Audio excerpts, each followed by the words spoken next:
The Joe Rogan Experience. What is going on today where this is such a hot topic? Like, what has happened? I mean, what has been the shift in our culture? Can you find a patient zero? Was there an initial explosion that led to the domino effect? Like, what is it that's leading to such an utter fascination culture-wide about gender and sex now? It's like these are the big hot topics of today. It's gender, sex, race. And those things seem to, I guess, also sexual orientation. Gender, sex, race, sexual orientation. Those three, those four, it's just unprecedented in our time that these are the most widely talked about subjects across the board with young people and people that are virtue signaling and people that want to be, air quotes, woke. Like, what's causing this, Colin? Help us out. It's something I've been tracking for quite some time. Like a bounty hunter? Yes, exactly. Well, I started off in like the new atheist movement, and I was arguing against creationists and stuff and defending biological realities. And then that movement kind of dissipated, or at least is not nearly as prevalent, and they don't hold what as much happened power. with the new? There was, I think it's atheism plus. Yeah, there's actually an interesting segue between atheism plus and the modern social justice movement as we see it now. For sure. Atheism was the first movement to be infiltrated by all the language we're hearing now of appropriation and the whole check your privilege and I remember all that stuff. Yeah, I remember watching Atheism Plus conferences online going, this is like the craziest virtue signaling event that I've ever seen in my life, because it's people that don't just want to talk about the concept of agnostic thinking or atheism. They want to also attribute a bunch of social values to this movement that makes it kind of like a religion. Have you heard of Elevatorgate? Yes. With Richard Dawkins involved in that whole... Yes. Yeah, that was sort of the thing that sparked off, in a big way, the rise of a lot of social justice stuff and the fall.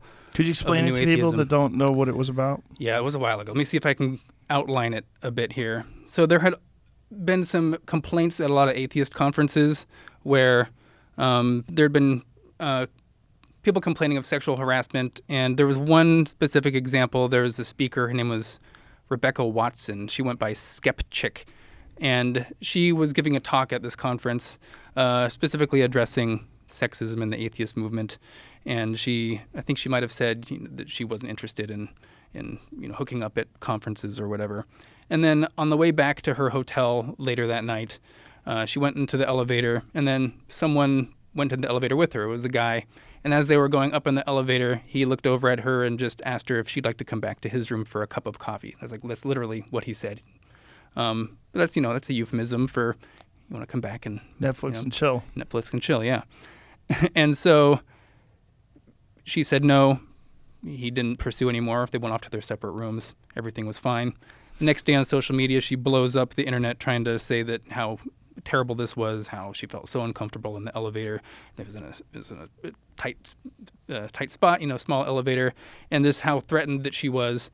And it became a really big sort of fissure in the atheist movement, because some people were saying like nothing really happened. They just used a euphemism for, they asked you politely if you wanted to come back and do more. You said no, like that's the end of the story. And then there was this atheist named P.Z. Myers, who's since sort of lost his mind. And on his blog, he was talking about this event.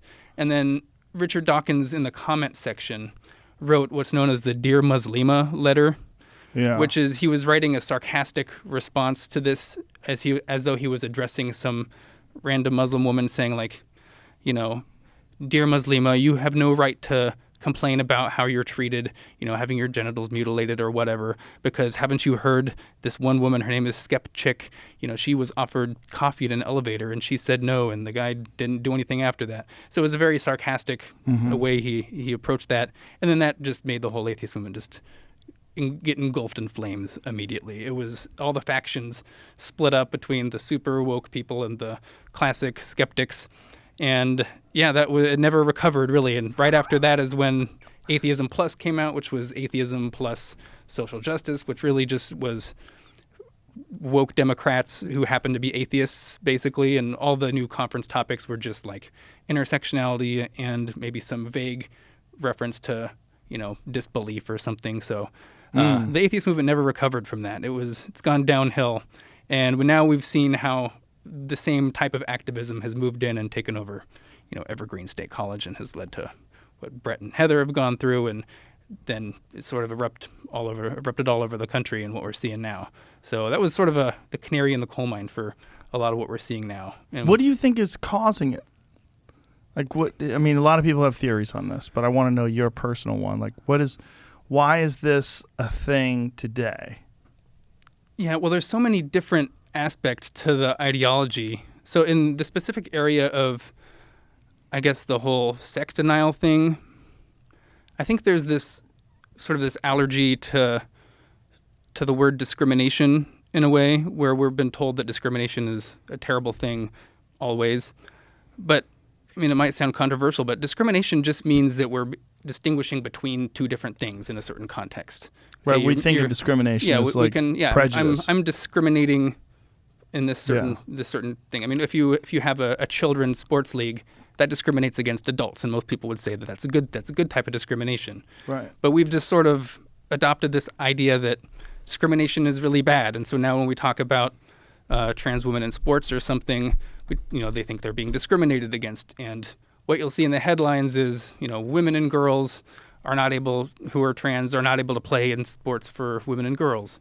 What they fail to mention is that it's not the fact that they're trans that is the reason why they're not being able to compete. It's the fact that they're, biologically male, and that's the thing that's being kept, that we're trying to discriminate against, not the fact that they're trans, because trans is just like a state of mind that they can have. They declare that they're trans. You can't verify it empirically in any way. And so there's no reason to segregate sports by just a state of your mind, basically, anymore, that you would want to segregate sports by political ideology or something else that's completely irrelevant.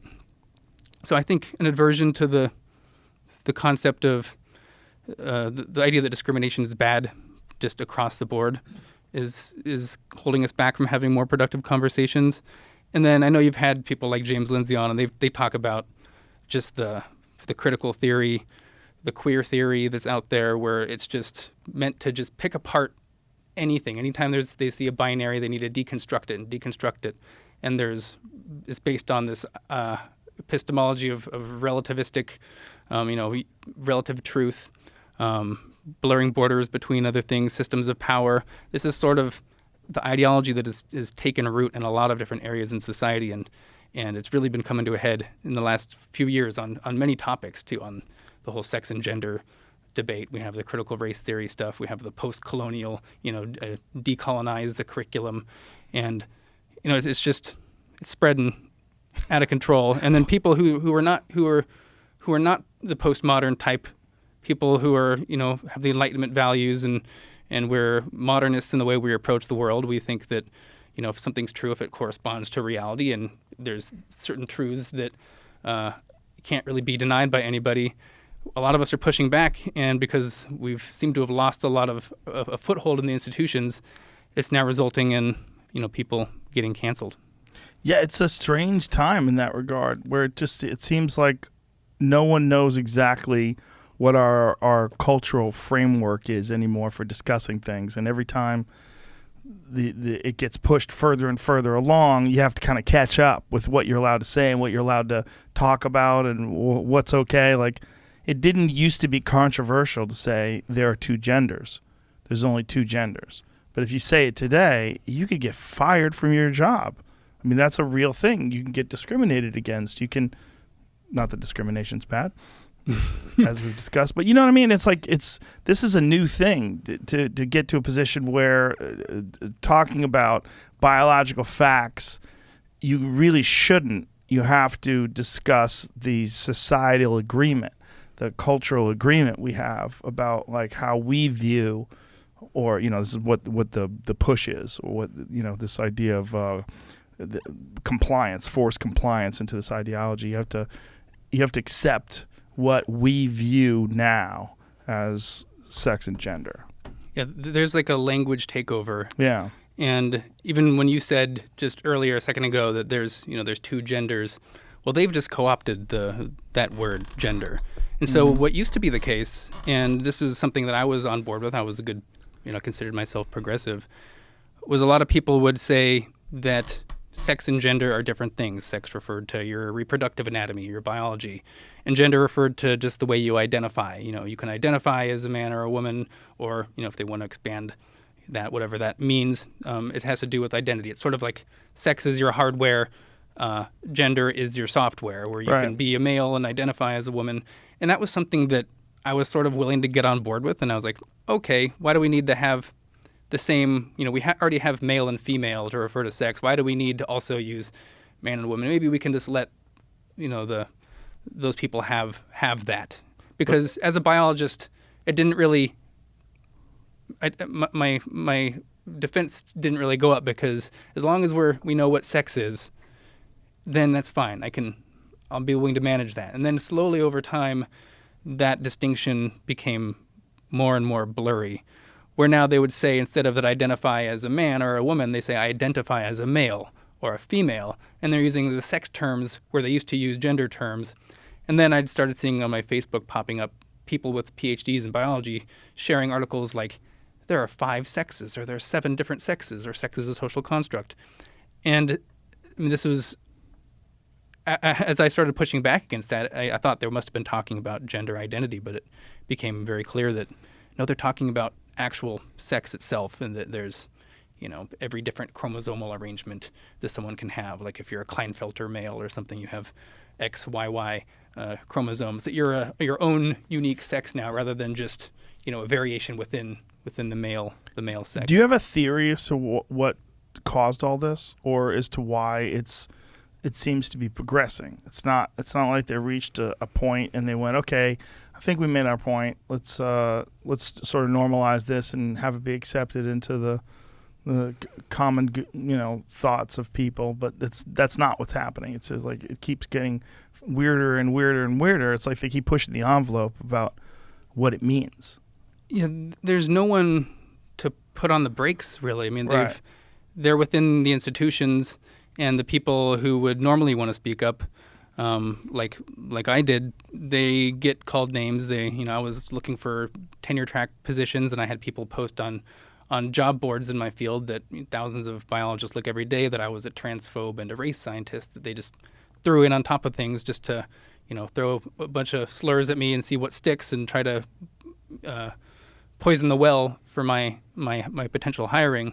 And so people see that happens, and then they just don't want to do it. They stay quiet. Right. And then so all you hear is the loudest voices, the most activists. They come out and they'll just say this type of stuff. And then a lot of people don't want to say anything because they're generally confused because of the jargon that's being used. And then they're kind of do a human shield aspect, where they're portraying themselves as sort of the next evolution of LGBT rights, or in the terms of critical race theory, we're this next civil rights movement. And so no one wants to be on the wrong side of history, even though they don't understand what people are saying. It sounds nuts, but who are they to really judge what this is? They don't want to be called a racist, because that's the worst thing you can be called. They don't want to be called a transphobe, because we all want to be accepting people.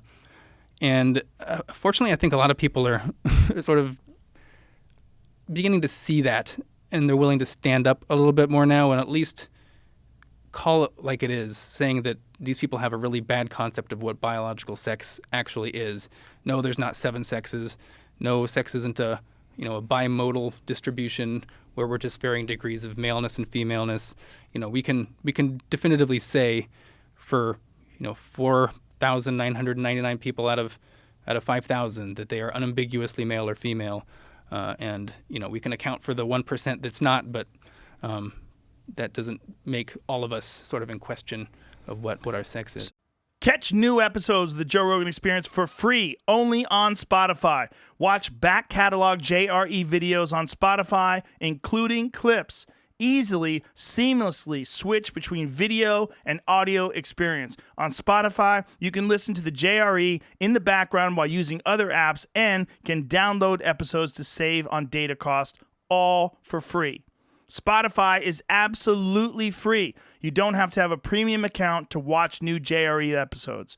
You just need to search for the JRE on your Spotify app. Go to Spotify now to get this full episode of the Joe Rogan Experience.